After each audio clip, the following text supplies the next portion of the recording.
तो ये कह रहे हैं कि इससे भी पता चलता है कि ये जो प्रव्रज्या की बात है वो सन्यासी के लिए, क्योंकि उसका अपना कोई स्थान ही नहीं बताया।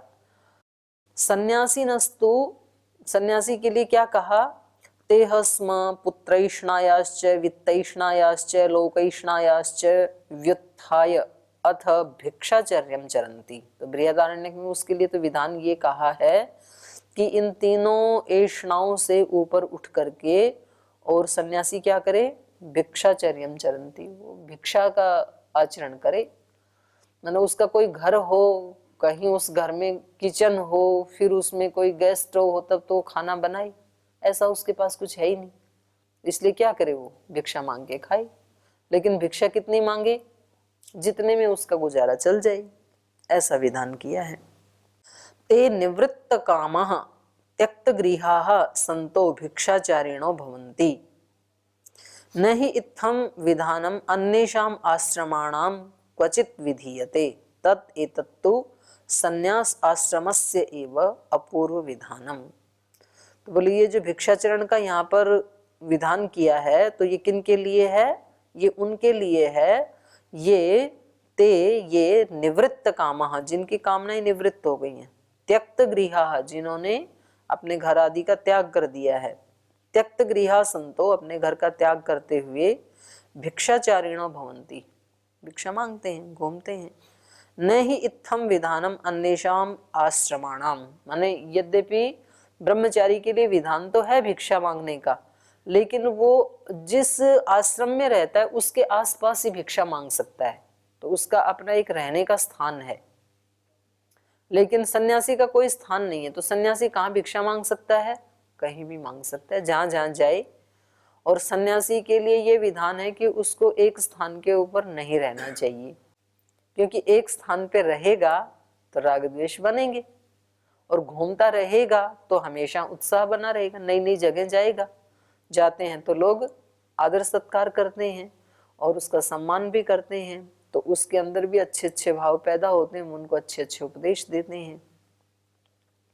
और जब तक उनमें किसी के प्रति राग या द्वेष बने उससे पहले वो चल पड़ते हैं, आगे पहुंच जाते हैं। तो जीवन में राग द्वेष बनने का आलंबन ही नहीं आने देते हैं जिससे कि वो बने, तो हमेशा वो उनका चलते रहने का ही विधान है सन्यासी का। तो आप लोग अपना ना वेदांत पूरा करके उजड़ो यहाँ से, अपना घूमते रहो।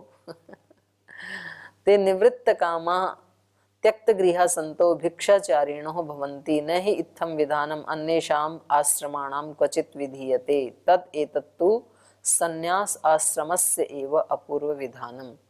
तो इसलिए ये जो कहा था, एतमेव प्रव्राजिनो लोकम इच्छन्त प्रव्रजन्ति, ये क्या है, विधान ही है। ये सन्यासी के लिए ही कहा गया है, अपूर्व विधान है ये, क्योंकि बाकी के पूर्व आश्रमों में ये विधान नहीं किया गया है, तो ये चौथे के लिए ही है। अगर ये परामर्श मात्र होता तो सबके लिए होता, परामर्श तो सबके लिए होता है, किसी एक के लिए थोड़ी होता है। एक के लिए यदि कुछ कहा जाता है तो वो फिर उसके लिए विधान माना जाएगा, वो परामर्श नहीं माना जाएगा। और आगे कह रहे हैं भाव शब्दाच्य, भाव का मतलब है यहाँ क्रिया। तो कह रहे हैं शास्त्र में जो क्रिया वचन कहे हैं ना, उनसे भी ये पता चल रहा है कि ये मात्र स्तुति नहीं है या मात्र परामर्श नहीं है, बल्कि ये विधान है सन्यासी के लिए। क्रिया वचनादपि न स्तुति मात्रम विधिरेव, क्रिया वचन शास्त्र में मिलता है इसके लिए, तो इससे भी पता लग रहा है कि ये कोई स्तुति मात्र नहीं है इस कर्म की, बल्कि विधि है। क्रिया वचनम निर्दिश्यते, कहाँ मिलता है क्रिया वचन, अथः याज्ञवल्क्यस्य द्वे भार्ये बभूवतुः मैत्रेयी च कात्यायनी च। तो वो जो आता है ना प्रसंग, उनकी दो पत्नियां थी, फिर उन्होंने कहा कि अब मैं प्रव्रज्या को प्राप्त होना चाहता हूँ। तो इससे भी पता लग रहा है कि गृहस्थी तो वो थे ही, और गृहस्थ के बाद जंगल में रहते थे तो वानप्रस्थी भी थे, क्योंकि वानप्रस्थी को पत्नी के साथ रहने का विधान है। लेकिन अब वो यदि प्रव्रज्या करना चाहते हैं तो इसका मतलब क्या हुआ कि प्रव्रज्या का मतलब सन्यास से ही है, चौथा आश्रम तो वही है ना। तो वहां पर उन्होंने कहा इति वृत्तम प्रकृत्य याज्ञवल्क्यः प्रव्राज। तो पीछे की कहानी इन्होंने दी नहीं कि उन्होंने अपनी पत्नियों से कहा, फिर पत्नी ने उनमें से एक जो मैत्रेयी थी उन्होंने कहा कि क्या इस सब का जो आप बंटवारा कर रहे हो इससे हम अमर हो जाएंगे क्या? तो फिर उन्होंने कहा नहीं, इससे अमर तो नहीं हो सकते हो, अमृतत्वस्य तु नाशास्ति, इसकी आशा तो नहीं है। तो धन से जो सुख मिलता है वो मिल जाएगा। तो फिर बोली ये ना हम ना अमृता श्याम तेना हम किम कुर्याम, तो मैं क्या करूंगी उस धन का लेकर के जिससे अमर ना हो। तो उन्होंने भी उसको स्वीकार नहीं किया। तो ये सारा उपदेश दे करके फिर उन्होंने क्या किया, इति वृत्तम प्रकृत्य, ऐसा वृत्तांत प्रारंभ करके और वो सारी कहानी उनको सुना करके याज्वल्क्य प्रव्राज, वो प्रव्रज्या को प्राप्त हो गए, माने छोड़ के चले गए दोनों पत्नियों को। एतावत अरे खलु अमृतत्वम इति ह उक्त्वा याज्वल्क्य प्रव्राज, उन्होंने कहा कि फिर मेरे को भी उस अमृतत्व का उपदेश दो। तो फिर उन्होंने उपदेश दिया कि आपको भी अमृतत्व की प्राप्ति करनी है तो आप ऐसे ऐसे जीवन को जियो। एतावत अरे खलु अमृतत्वम इति, बस इतना ही ये अमृतत्व का उपदेश है। इति ह उक्त्वा, ऐसा उपदेश उनको देकर अपनी पत्नी को याज्वल्क्य प्रव्राजे, तो प्रव्रज्या को प्राप्त हो गई। इति प्रव्रजनम संन्यासस्य आचरणम अनुष्ठितम, तो यहाँ पर उन्होंने प्रव्रज्या को प्राप्त हुए, इसका मतलब क्या है, संन्यास के आचरण का उन्होंने अनुष्ठान करना प्रारंभ किया। तो ये विधि हो गई ना फिर। तो तद अनुष्ठेयम न स्तुति मात्रम इति गतम, तो इससे क्या पता लगा कि प्रव्रज्या को प्राप्त होना ये अनुष्ठान करना है, ये सन्यासी के लिए विधान है, न कि कोई स्तुति मात्र है। तो करने योग्य, ये अवश्य करने योग्य है, अनुष्ठान है, ये स्तुति मात्र नहीं है। कोई यदि कहे कि भाई ये तो ऐसी ऐसी जो कहानियां बना रखी हैं कि भाई उनके दो पत्नियां थी फिर उन्होंने ऐसे कहा बंटवारा कर दूं, बोले ये सब कहानियां तो प्रेरणा देने के लिए होती हैं, मनोरंजन करने के लिए होती हैं। तो ये सात्विक मनोरंजन है। बोले ऐसा कोई वास्तव में हुआ थोड़े ही होगा, तो ये तो केवल मनोरंजन के लिए है। तो कह रहे नहीं, वो मनोरंजन के लिए नहीं है। तो अगले सूत्र में कह रहे हैं ये ना परिप्लव होना चाहिए, ये पारिप्लव की जगह, तो एक बार देख लेना, वैसे पारिप्लव भी हो सकता है। पारिप्लवार्था इति चेत न विशेषितत्वात्, यदि कोई कहे परिप्लव होता है ना ऊपर ऊपर तैरना, तो कह रहे हैं कि ऊपर ऊपर तैरने का मतलब क्या है कि भाई ये आदमी तो डीप में तो जाता नहीं है और ऊपर ऊपर हंसी मजाक का जीवन जीता है ये तो मनोरंजन के लिए। पारिप्लवार्था इति चेत, कोई कहे कि ये तो मनोरंजन के लिए कहानियां बना रखी हैं ऊपर ऊपर, ये कोई जीने के लिए थोड़ी, ऐसा कोई वास्तव में हुआ थोड़ी था, ऐसा कोई कहे तो न, ये कहना उचित नहीं है, क्योंकि विशेषितत्वात्, कह रहे हैं ये मनो विनोद वाली कहानियां कथाएं नहीं है, ये तो वास्तव में हुई हैं, विशेषितत्वात्। परिप्लवो मनः संप्रसादः तदर्थः पारिप्लव, अच्छा ऐसे कर दिया इन्होंने। मन का परिप्लव माने हल्का फुल्का होना, तैरना, तैरता तो वही है ना जो हल्का होता है। तो मनः परिप्लवः अर्थात संप्रसादः, मन की प्रसन्नता, तदर्थ है उस मन की प्रसन्नता के लिए जो किया जाए उसको कहेंगे पारिप्लव, अर्थात मनोविनोदः अर्थात मनोरंजन वा। तो कोई कहे मनोविनोदार्थः मनोरंजनार्थः सन्ति ताः याज्वल्क्य प्रमुखा आख्यायिका, ये याज्वल्क और उनकी पत्नी की जो आख्यायिका बनाई है ये तो किसके लिए है, मनोविनोद के लिए, मनोरंजन के लिए है केवल।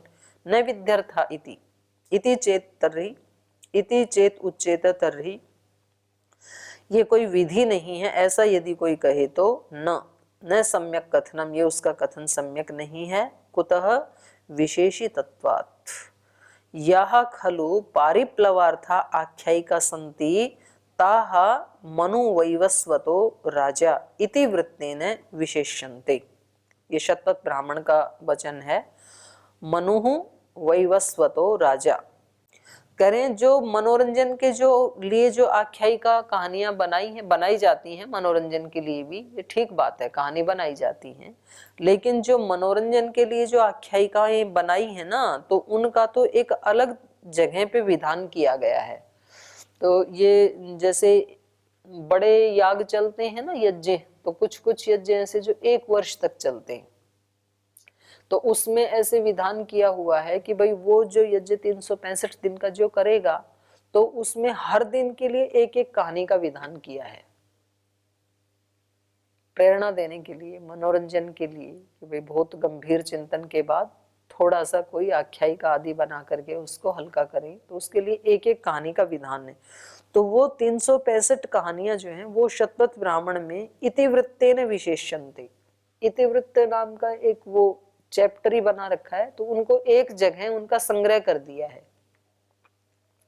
तो बोले मनोरंजन के लिए जो कहानियां बनाई हैं उनका तो अलग जगह संग्रह हो गया, इतिवृत्तेन विशेष्यन्ते। तस्माद् याज्वल्क्य प्रमुखा आख्यायिका ब्रह्म विद्या विषय पराह, इसलिए ये जो याज्वल्क्य से संबंधित जो आख्यायिका है ये तो ब्रह्म विद्या वाली है, ये मनोरंजन के लिए नहीं है। ब्रह्म विद्या विषय पराह संति न पारिप्लवार्था, ये मनोरंजन के लिए नहीं है, बल्कि वास्तव में ही उन्होंने ऐसा किया था। कैसे पता लगा? तथा चैक वाक्यतोपबंधनात्, बंधात, हाँ। तो कह रहे हैं क्योंकि उससे आगे का जो वचन है ना, उस आख्यायिका से अगला जो वचन है, तो उसकी एक वाक्यता बन रही है। तथा वैसे भी च एक वाक्यता, उस कथा के साथ जो आगे वाला वचन है उसकी एक वाक्यता बन रही है, वो उसके साथ जुड़ा हुआ है। क्यों? उपबंधात, क्योंकि उसका उसके साथ बंधन है, अगले वचन का आख्यायिका के साथ उसके साथ समन्वय है, उसके साथ जुड़ा हुआ है। अथ च एक वाक्यतोपबंधात ब्रह्म विद्या विषय के यथार्थ विधौ ही याज्वल्क्य संबंधिन्या आख्यायिकायाः तदग्रे वर्णितेन आत्मा वा अरे द्रष्टव्यः इति वचनेन एक वाक्यता समन्वयात् न पारिप्लवार्थत्वम्। कह रहे हैं वो जो ब्रह्म विद्या का विषय है जिसमें ये सब बताया है उन्होंने, और उससे अगला वचन जो है उनका कि भाई मैं प्रव्रज्या को क्यों प्राप्त हो रहा हूं, इसलिए हो रहा हूं आत्मा व अरे द्रष्टव्य, क्योंकि परमात्मा का ही दर्शन करना इस जीवन का सबसे बड़ा उद्देश्य है, इसलिए कर रहा हूं, अपने आप को जानना और फिर परमात्मा को जानना। तो यहाँ आत्मा से दोनों का ही ग्रहण हो जाएगा। तो इति वचनेन एक वाक्यता समन्वया, क्योंकि उसके साथ इसका समन्वय हो रहा है, जुड़ रही है। ये पहले उसी के लिए उपदेश दिया प्रव्रज्या के लिए, और फिर प्रव्रज्या को प्राप्त हुए, और प्रव्रज्या किस लिए? तो बोले ब्रह्म को प्राप्त करने के लिए। तो उसके साथ एक वाक्यता बन रही है ना, तो इससे पता लग रहा है कि ये कोई मनोरंजन के लिए नहीं है। आगे उसका हेतु दे रहे हैं, अतएव च अग्निनिंधनाद्यनपेक्षा, और कह रहे हैं इसी कारण से, अतएव किस कारण से, कि इसको प्रव्रज्या को प्राप्त होना है, इसके लिए बाकी जो 3 आश्रम वालों के लिए कर्तव्य कर्म बताए हैं वो इस सन्यासी के लिए नहीं है। इसी कारण से अतएव च अग्निनिंधनादि अनपेक्षा, अग्नि का ईंधन अर्थात अग्नि को जलाना, उद्बुद्ध करना, इसकी अपेक्षा इस आश्रम के लिए नहीं है। कर ले तो बहुत अच्छी बात है, ना करे तो भी उससे अपेक्षा नहीं की जाती अग्निहोत्र आदि की। तो इसीलिए तो अपेक्षा नहीं की जाती है, क्योंकि इसके लिए अनुष्ठेय कर्म क्या है? प्रव्रज्या। अतएव को इन्होंने कहा ब्रह्म विद्याया स्वतंत्रत्वात्, क्योंकि ब्रह्म विद्या उसका अंगभूत नहीं है, स्वतंत्र विद्या है। ततः पुरुषार्थ सिद्धे है, तो इस कारण से पुरुष के प्रयोजन की सिद्धि के लिए अर्थात मोक्ष की प्राप्ति के लिए, पुरुषार्थ सिद्धे को खोला, पुरुषस्य प्रयोजनस्य अर्थात मोक्षस्य सिद्धे, पुरुष का प्रयोजन जो मोक्ष प्राप्त करना है उसकी सिद्धि के लिए अपि भी अग्नि निंधन आद्यनपेक्षा, अग्नि माने अग्नि का आधान करते हैं ना यज्ञ में, अग्नि आधानम अग्निंधनम, अग्नि के आधान को ही यहाँ पर क्या कहा, अग्निंधनम, अग्नि जलाना। तो कह रहे हैं अग्नि का मतलब है यहाँ पर अग्निहोत्र दर्श पौर्णमास काम्य यज्ञ आदि कर्मणाम अपेक्षा ना अस्ति। इसीलिए तो इस सन्यासी के लिए अग्न्याधान करने की या दर्श पौर्णमास आदि यज्ञ करने की, इन कर्मों की अपेक्षा सन्यासी से इसीलिए नहीं की जाती है। क्यों नहीं की जाती है? क्योंकि वो तो मोक्ष को प्राप्त करना चाहता है और ये सब क्या है, काम्य कर्म है, तो उसकी कामना ही नहीं है ऐसी, उसकी कामना एक ही है। तो यदि अंगभूत होता ज्ञान तो फिर तो सन्यासी के लिए भी अग्निहोत्र आदि का विधान कंपलसरी होता, तो उसके लिए तो अपेक्षा नहीं है, अनपेक्षा है। तो इससे भी सिद्ध होता है कि ये स्वतंत्र विद्या है। भाई जिसको उस विद्या का अनुष्ठान करना है ना, तो उसके लिए अग्निहोत्र आदि या ये काम्य कर्म आदि करने की कोई आवश्यकता नहीं है। यदि एवं तर्हि, तो अब ये इसके ऊपर प्रश्न उठा रहे हैं। ये कह रहे हैं यदि एवं, यदि ऐसा है कि भाई उसके लिए कोई भी कर्तव्य कर्म नहीं है और ये स्वतंत्र रूप से ब्रह्म विद्या जो है इसमें कर्म कांड की कोई आवश्यकता नहीं है, तो कह रहे हैं यद्येवं तर्हि तम एतम वेदानुवचनेन ब्राह्मणा विविदिशन्ति यज्ञेन दानेन तपसा अनाशकेन इति अयम यज्ञादि विधायी का श्रुतिर विपद्यते।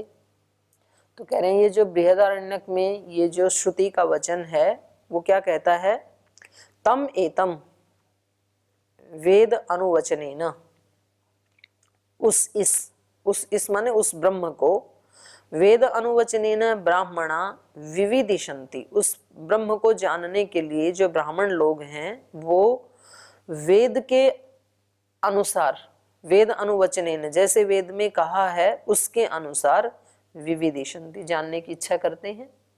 तो वेद के अनुसार जानने की इच्छा करते हैं मतलब वेद क्या कहता है, यज्ञेन दानेन तपसा अनअशकेन, तो ये चार साधन बताए कि यज्ञ से उसको जानना चाहते हैं, जानने की इच्छा करते हैं, दान के द्वारा भी उसको जानने की इच्छा करते हैं, तप के द्वारा उसको जानने की इच्छा करते हैं, और अनआशकेन, अनआशकेन न खा करके अर्थात निराहार रह करके भी उसको जानने की तो करते हैं ना उपवास आदि, कि भाई हमने, उसने व्यक्ति ने खाना छोड़ दिया, तो कोई रसाहार करता है, कोई जलाहार करता है, कोई फलाहार करता है, तो ऐसे करते हैं अनुष्ठान अलग अलग।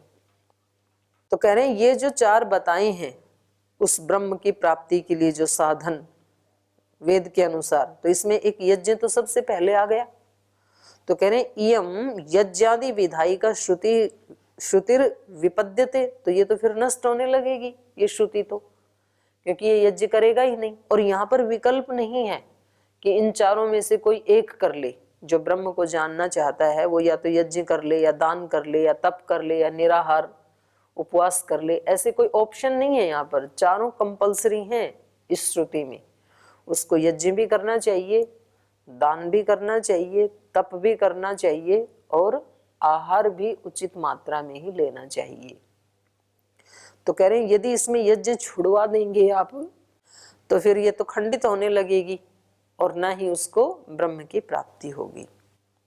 अत्र उच्यते, अब इसका उत्तर दे रहे हैं, सर्वापेक्षा च यज्ञादि श्रुते अश्ववत। कह रहे हैं ये जो श्रुति ऊपर आप बता रहे हैं, ये इस सूत्र के इन्होंने ना भाष्यकार ने दो अर्थ किए हैं।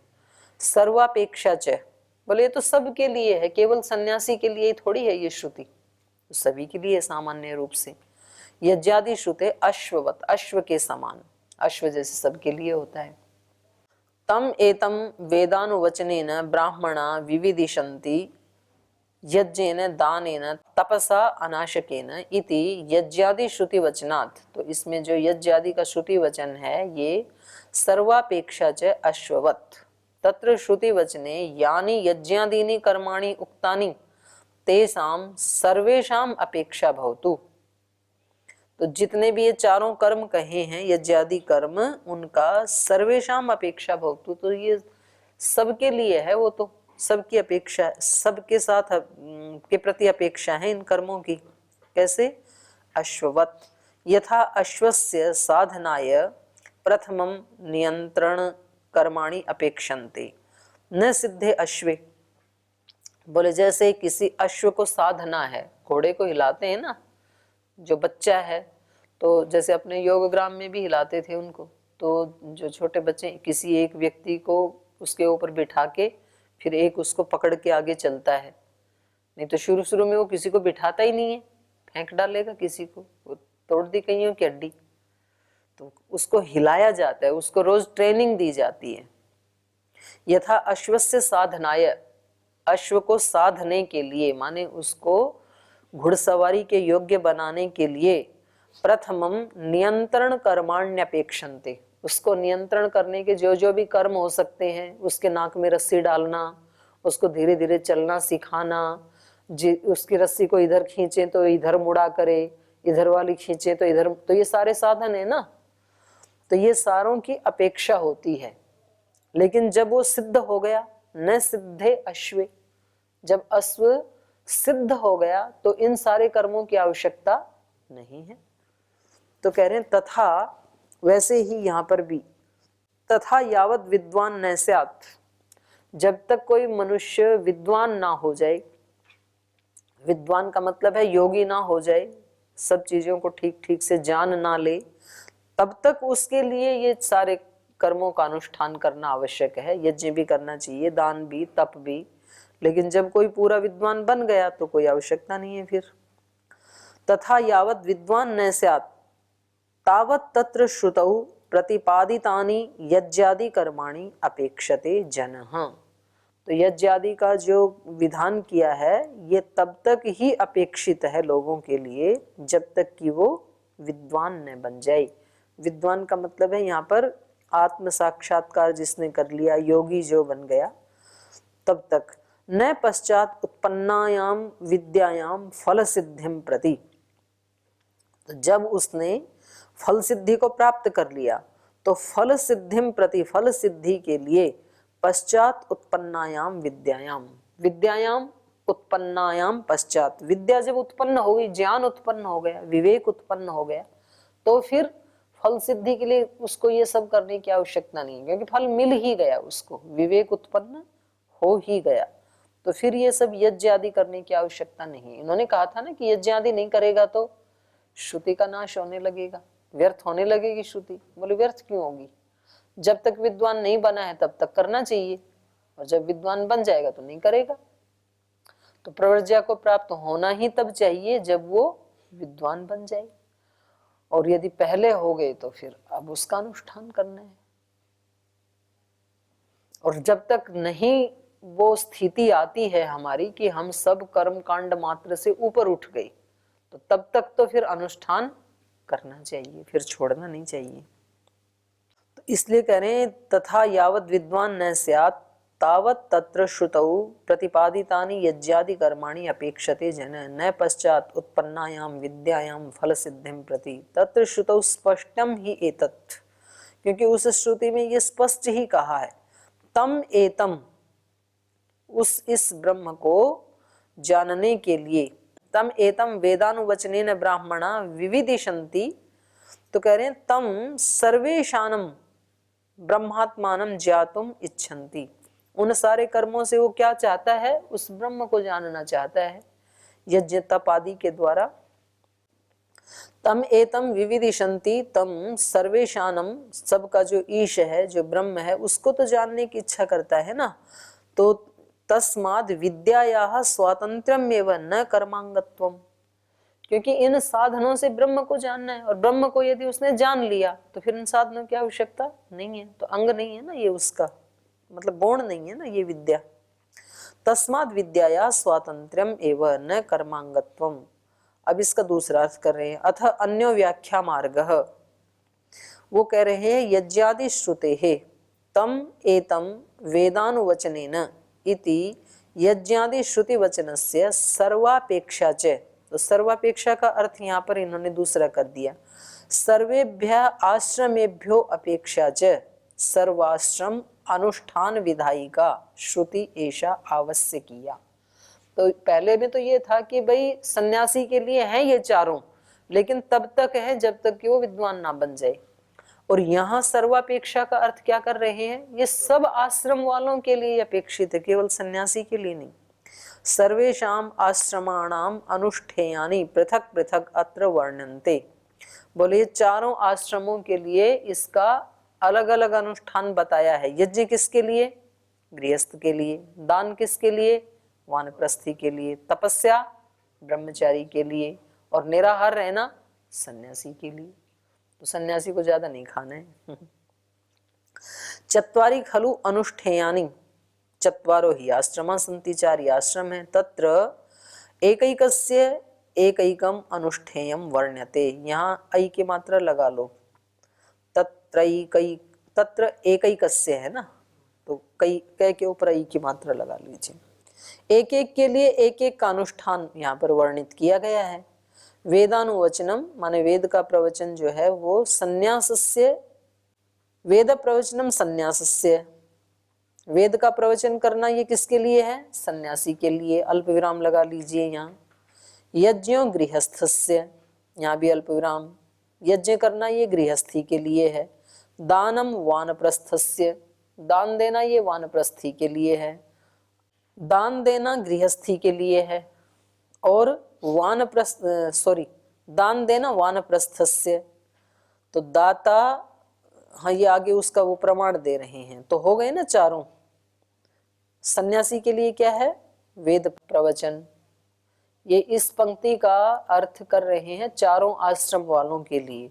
तो वेदानुवचनम, वेद का जो वचन है उसका इस प्रकार से विनियोग बैठेगा, वेद प्रवचनम संन्यासस्य, सन्यासी को क्या करना चाहिए, वेद का प्रवचन, और प्रवचन करने से पहले वेद का जानता होना चाहिए, वेद के भेद को जानने वाला होना चाहिए उसको, तभी तो प्रवचन करेगा। तो ये अंतर्निहित है। और यज्ञ गृहस्थस्य, गृहस्थी जो है वो यज्ञ करें, और दानम वानप्रस्थस्य, वानप्रस्थी के लिए दान है, क्योंकि वानप्रस्थी के लिए क्या कहा है, दाता नित्यम अनादाता, मनुस्मृति का वचन है ये, कि जो दाता होता है ना, मतलब ये कहना ये चाह रहे हैं कि वानप्रस्थी को लेने का अधिकार नहीं है, जैसे गृहस्थी को लेने का अधिकार नहीं है, तो स्पष्ट ही है। पर कहीं कहीं ये कंफ्यूजन हो जाता है कि वे ब्रह्मचारी भी ले सकता है, क्योंकि उसको तो दूसरे के दान पे ही पलना है, और सन्यासी भी उसको तो लेना ही है, क्योंकि उसका अपना कोई स्वस्थान है नहीं। तो वानप्रस्थी को दान लेना चाहिए कि नहीं लेना चाहिए, तो कह रहे हैं मनुस्मृति में कहा है नहीं लेना चाहिए, उसके लिए लेने का विधान नहीं है। वो अपने गृहस्थ आश्रम में ही इतना कमाए कि वानप्रस्थ में किसी से मांगना ना पड़े। तो कहा दाता नित्यम अनादाता, अनादाता का मतलब है न लेने वाला, वानप्रस्थी देने वाला होता है, और जो देने वाला होता है वो लेने वाला नहीं होता है, अनादाता होता है वो। तपो ब्रह्मचर्यम, तो कह रहे हैं यहाँ तप किसके लिए है, ब्रह्मचारियों के लिए। तपो ब्रह्मचर्यम ब्रह्मचर्य आश्रमस्य, क्यों, तो अथर्ववेद का मंत्र दे रहे हैं यहाँ पर, ब्रह्मचर्येण तपसा आचार्यम पिपरति, ऐसे है ना कुछ, तो वो देवा मृत्यु उपाघ्नत, वो भी है, ठीक है। तो अपने ब्रह्मचर्य और तप से वो देवों को और मृत्यु को हरा देता है। तो इसका काम क्या है ब्रह्मचारी का, तप करना। तदित्थम अनुष्ठेयम सर्वम, तो इस प्रकार से चारों का कर्म जो है अनुष्ठान है वो यहाँ पर बता दिया। सन्यासियों को वेद का प्रवचन करना चाहिए, गृहस्थियों को यज्ञ करना चाहिए, वानप्रस्थियों को दान देना चाहिए, और ब्रह्मचारियों को ब्रह्मचर्य और तप करना चाहिए। तदित्थम अनुष्ठेयम सर्वम अश्ववत, तो इस प्रकार से चारों वर्णाश्रमों को अपने अपने कर्म का अनुष्ठान करना चाहिए अश्व की तरह। अश्वम इव यथा अश्वम आशुगामिनम साधयितुम विविधानि साधनानि अपेक्षन्ते, इसका अर्थ तो वैसे ही किया है जैसा ऊपर था, कि जैसे आशुगामी अश्व को साधने के लिए विविध प्रकार के साधनों की अपेक्षा होती है, तद्वत अत्रपि पृथक पृथक आश्रम क्रमेण अनुष्ठेयानि। वैसे ही इस मनुष्य को भी विद्वान बनाने के लिए, मोक्ष का अधिकारी बनाने के लिए अलग अलग आश्रमों की व्यवस्था करके अलग अलग साधनाएं इससे करवाने का विधान है। तो जो भी कर्तव्य कर्म हैं, जो साधन हैं, वो 3 आश्रमों में कर लेने चाहिए और चौथे में तो उसका केवल प्रचार करना चाहिए, वेद का प्रचार करना चाहिए, वो बांटना चाहिए।